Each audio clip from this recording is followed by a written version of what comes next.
Is it true that if you don't use it, you lose it? Actually, yes, in a manner of speaking. By Luke Winkie.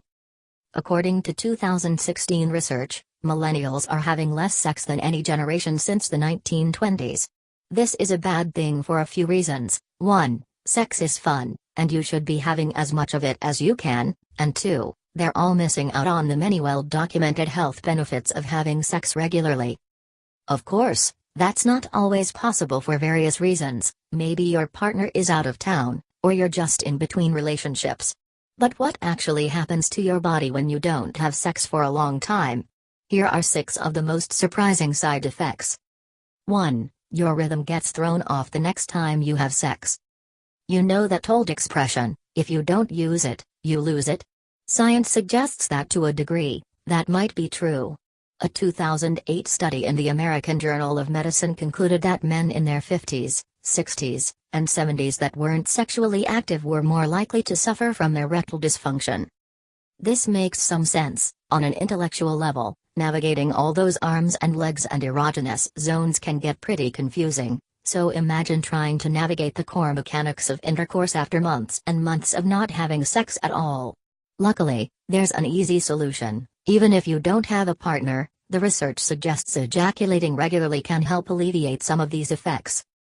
2. If you don't masturbate, your risk of prostate cancer goes up.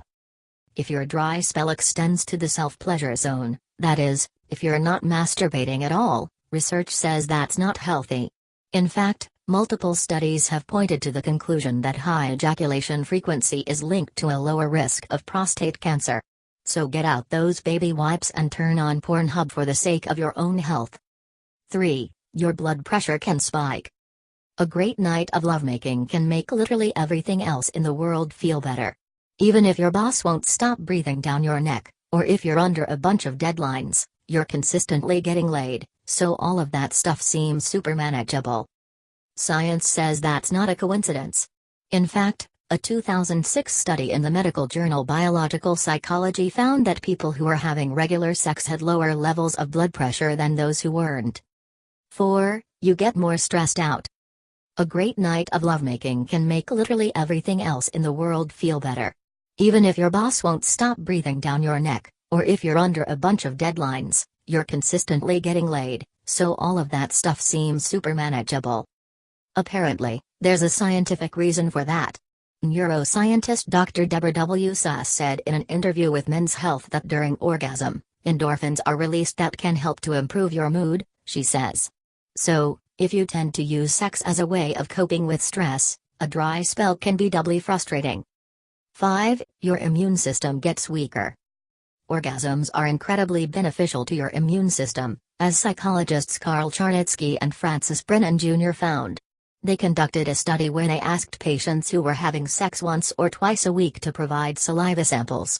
Those samples were found to contain an extremely high concentration of the common cold-busting antibody immunoglobulin A.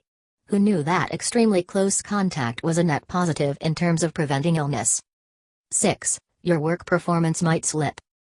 Most dry spells have 2 parts, the part where you're insanely horny and turned on by even a slightly curvaceous frying pan, and the part where you're down in the dumps and can't even be motivated to get off the couch.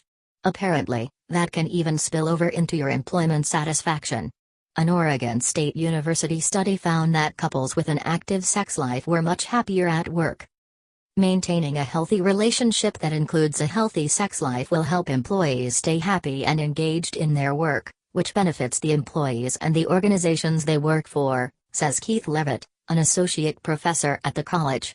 There you go, guys, feel free to blame missing that meeting on not getting laid. I'm sure your boss will understand.